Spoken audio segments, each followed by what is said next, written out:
대권 출마를 공식화한 윤석열 전 총장, 이제 검증의 시간을 앞두고 있습니다. 민주당에서는 어제 기자회견 내용을 놓고서 맹공세를 펼쳤는데요. 자, 본격적인 검증이 이루어질 것 같은데 민주당 법사위 위원이신 김종민 의원 연결해서 어제 윤 전 총장의 출마 기자회견 평가 그리고 검증에 대해서 좀 더 얘기 나눠보겠습니다. 의원님 나와 계시죠? 예, 안녕하세요. 김종민입니다. 네, 안녕하세요. 먼저 어제 윤 전 총장 기자회견 생중계 시청률이 높더라고요. 좀 높게 나왔는데 예. 의원님도 어제 출마 회견 혹시 보셨습니까? 저희는 이제 점심 약속이어서 바로 의원총회가 있어가지고 예. 나중에 끝나고 나서 뉴스로 봤습니다. 네, 끝나고 나서 뉴스로 봤다. 네. 뉴스로 보고 나서 어떤 생각이 좀 드셨습니까?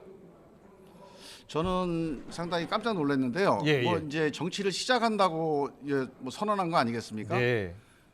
그래서 앞으로 윤석열 정치가 뭔지를 보여주는 첫 출발인데 예. 거기에 뭐 국민 약탈 정권이니 뭐 권력을 사유화했니 이게 뭐 부패 무능이니 하는 이제 아주 자극적인 극단적인 용어들을 많이 썼더라고요. 예. 근데 제가 보기엔 예를 들면 국민 약탈이면 예. 일제가 식민지를 약탈하는 거죠 원래. 네. 지금 민주공화국 정부가 예. 국민들한테 뭘 잘못했다고 해도 예. 그게 약탈이 될 수 있겠습니까? 저는 제가 보기에는 이게 뭐 예. 이제 정치인들이 보통 이제 자극적인 극단적인 걸 통해서 이제 선동 정치에 많이 의존을 하게 되는데 예. 이 윤석열 총장이 시작부터 이렇게 태극기 부대는 아니고 극우적인 반 문재인 정서에 기대서 네. 이 선동 정치의 길로 접어드는 거 아닌가 해서 정말 저는 실망스러워요. 네. 걱정됩니다. 선동 정치의 모습을 보였다. 그리고 문재인 네. 정부에 대한 평가도 잘못된 것으로 보인다. 이제 송영길 대표 아니, 평가가 잘못된 정도가 아니고 예. 그 표현이나 아니면 그 정치의 방식이 그 뭐 약탈 정권이다 이런 식의 표현이라고 하는 거는 예. 이거는 이제 논리적이거나 아니면 정치적인 표현은 아니에요. 예. 이거는 이제 선동장에서 할 수 있는 얘기지. 그게 자기가 정치를 시작하는데 이런 정치를 해보겠습니다. 이렇게 하면서 할 수 있는 그런 얘기는 아니라는 거죠. 알겠습니다. 어저께 송영길 대표께서는 이 문정부 출신의 검찰총장인데 자기 부정을 하고 있는 것 아니냐 이렇게 이야기를 했고 네.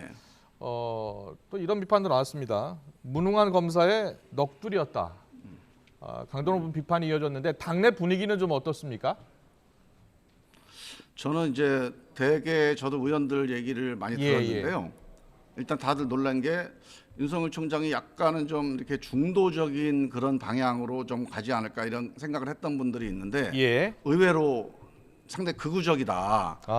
극단적이다 이런 이제 느낌들을 많이 받았고 그다음에 이제 이런 극단적인 표현을 한다는 거는 결국 이게 자기 마음속에서 우러난 얘기라기보다는 어떤 분위기에 맞는 얘기를 하는 거거든요. 그러니까 정치라고 하는 게 정말 마음속에서 정말 내가 맺힌 얘기 이게 안에서 올라오는 얘기를 해야 국민들한테 궁극적으로 전달이 되는데 이런 어떤 지지 분위기에 휩싸여서 그 분위기에 호응하는 얘기를 하는 게 이거 이 양반이 내용이 좀 없구나 그런 생각이 좀 많이 들었다 이런 얘기들이 많더라고요. 출마 선언의 내용까지 없었다 이런 말씀해 주셨는데 이 죽창가를 언급하기도 했잖아요. 한일 관계를 아주 비판을 한 부분이 있습니다. 여기에 대해서 조국 전 장관과 지금 언쟁까지 붙었어요. 당내에서도 비난의 목소리가 매우 크다고요? 저는요 이제 참 답답한 노릇인데요. 이제 좀 의도된 거 아닌가 싶어요. 그러니까 조국 전 장관이 이제 일본 관련된 문제를 얘기하면서 죽창가를 언급한 적이 있잖아요. 페이스북에.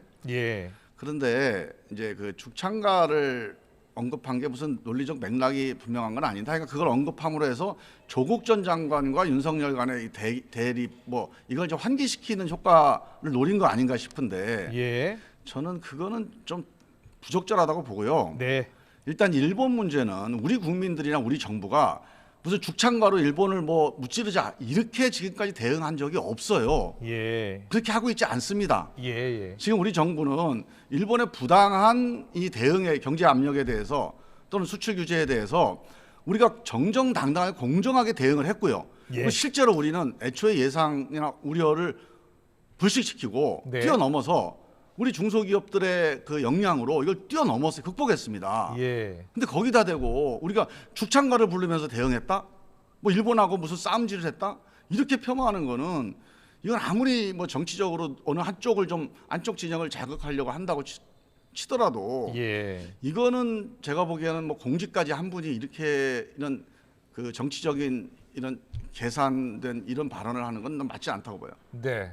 다분히 의도적이고 또 너무 지나친 것 같다라는 지적을 해주셨습니다.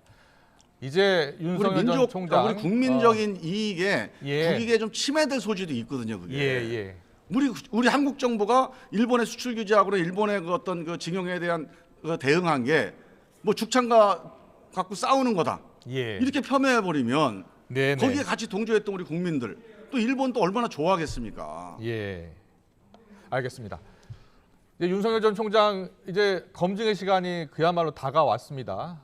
여러 가지 검증이 될 겁니다. 본인뿐만 아닙니다. 가족, 주변, 친인척, 친구 관계 모두 깨끗해야겠죠. 자, 여러 가지 의혹들이 나오고 있는데 혹시 그 엑스파일 관련해서 그 파일을 혹시 보신 적이 있으십니까?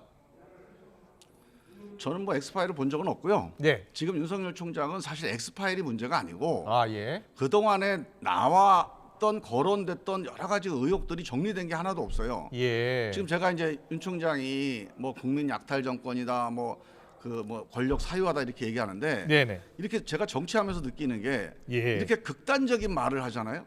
자극적으로 극단적인 말을 하면 반드시 그게 부메랑이 됩니다. 예. 그게 윤 총장의 내로남불이 돼버려요. 당장 예, 예를 예. 들면 윤 총장 장모님이 지금 뭐 여러 사람하고 동업했다고 그러는 하는데 네. 그러니까 요양병원 부정급여를 한 23억 정도를 부정급여를 한 그 요양병원에 같이 참여를 했어요. 투자해갖고 예. 돈을 벌었습니다. 내일 재판 자, 결과가 나오는 거기- 겁니까? 모레 나옵니까? 그렇죠. 자 그러면 이런 경우가 예. 사실 이런 게 국민 약탈이거든요. 네. 그러면 지금 윤 총장이 이런 식으로 극단적인 언어를 막 이제 펼쳐놓고 예, 예. 그런 문제들에 대해서 어떻게 해명을 할지 그리고 권력 사유화 문제도요. 네. 사실 윤 총장이 역대 검찰총장 중에 자기하고 가까운 특수부 인맥들로 대검, 서울중앙지검을 다 배치한 경우는 윤석열 총장이 거의 유일합니다. 그러면 역대 검찰총장 중에. 예. 김종인 그러니까 이런 의원님께서는 것들이 다 이제 문제 제기가 될 거 아닙니까? 예. 지금까지 나타난 여러 의혹들만으로도 윤석열 전 총장이 검증의 벽을 넘기는 힘들 것이다 이렇게 보고 계시는 거네요. 저는 이제 윤 총장이 예. 이제 문재인 정부와 대립각을 주면서 이제 약간 어떻게 보면 반 문재인 진영의 어떤 선두에 서 있었잖아요 그 동안에.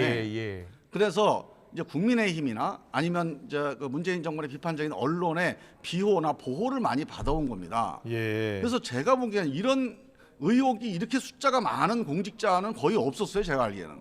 예. 그 당에 이제 홍준표 의원만 해도 검찰총장이 그 20개가 넘는 의혹을 갖고 어떻게 검찰총장을 수행을 했는지 모르겠다 이런 얘기가 나올 정도 아닙니까? 네네. 근데 이런 것들이 실제로 그 동안에 엄밀하게 검증돼 본 적이 없어요. 그래서 저는 총장 할 때는 모르겠는데 네. 뭐 문재인 정권하고 싸운다고 하니까 좀 보호도 받고 응원도 받았겠지만 이젠 정치권에 나와서 예, 대통령 후보가 되려면 그런 검증을 엄정하게 다 받아야 되는 그런 시간이 온 거죠. 알겠습니다.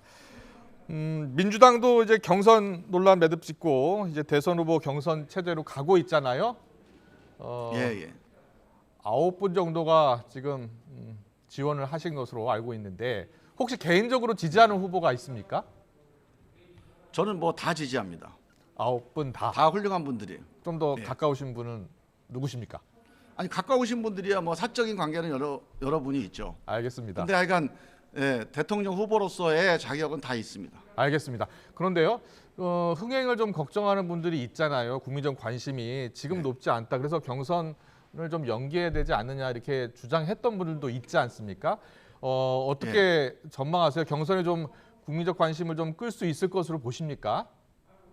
뭐 제가 그 주장을 했던 사람이에요. 예. 그래서 저는 이제 이 코로나 면역이 집단 면역이 9월달 이후에 되니까 예. 그러면 정말 자유로운 경선이 가능하면 국민들이 참여하고 토론하고 서로 대화하는 이런 것들이 훨씬 활성화되잖아요. 네. 그거를 좀 원했던 건데 일단 결정이 됐어요. 결정이 됐으면 또 우리가 마음을 모아서 가야 됩니다. 예. 이 조건 하에서 네. 마스크를 쓰더라도 이 조건 하에서 어떻게 하면 많은 국민들과 당원들이 참여해서 서로 의견을 교환하면서 할 수 있게 할 거냐. 네네. 이 지혜를 좀 짜내야 되죠. 예. 그래서 저는 온라인으로 할 수 있는 최대한 다양한 방법을 많이 이번에 이제 구사를 해야 되겠다. 네. 그런 의견을 이제 당에다 얘기를 해놓고 있습니다. 알겠습니다. 마지막으로요. 민주당이 내년에 정권을 재창출하기 위해서는 민주당도 크게 변화해야 된다. 이런 목소리가 많이 나오고 있습니다.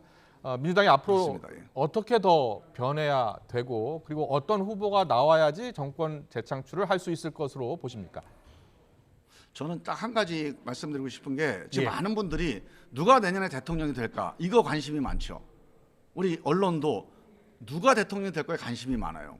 근데 저는 누가 대통령이 될까도 되게 중요한 문제죠. 선거를 하고 있으니까. 근데 아울러서 예. 그냥 이 정치 구조를 이대로 놔두고는 예. 누가 대통령이 되더라도 네. 큰 업적과 성과를 내기가 어렵다. 예. 그래서 정치를 바꿔야 된다고 봅니다. 예. 우리나라 정치가 정말 현안에 너무 매달려 있어요. 당장 현안에 매달리는 정치 말고 예. 한 5년, 10년을 내다보고 우리 국정이 어디로 가야 되는지, 양극화를 어떻게 해결해야 되는지, 일자리 부동산 이걸 어떻게 해결해야 되는지 이런 논의를 만들어 나가는 이런 정치가 돼야 되고 예. 그거는 대통령 혼자만은 안 됩니다. 예. 정당이 바뀌어야 돼요. 네. 정당이 그 역할을 해줘야 되거든요. 예. 그 정당이 현장의 목소리를 들어서 미래 계획을 좀 짜나가는 이런 정치가 돼야 다음 대통령이 누가 되더라도 정말 그 이전 대통령보다 훨씬 더 큰 성과를 낼 수 있겠다. 저는 그런 점에서 대통령 누가 되느냐도 중요하지만 네. 정당이 대한민국 포스트 코로나 미래에 대해서 새로운 전략을 짜고 중장기 계획을 짜고 그거를 현장의 목소리, 집단지성을 모아내고 예. 이런 역할들을 대통령 선거 과정에서 함께 해나가자. 저는 예. 이렇게 좀 호소를 드리고 싶습니다. 너무 좋은 말씀이십니다. 대한민국 예. 정치가 바뀌면 우리나라 더 잘 될 것 같습니다. 큰 힘이 맞습니다. 되주십시오. 민주당의 김종민 의원과 함께 윤석열 전 총장 대선 출마에 대한 평가 그리고 민주당 경선 전망까지 짚어봤습니다. 잘 들었습니다. 고맙습니다. 예, 감사합니다.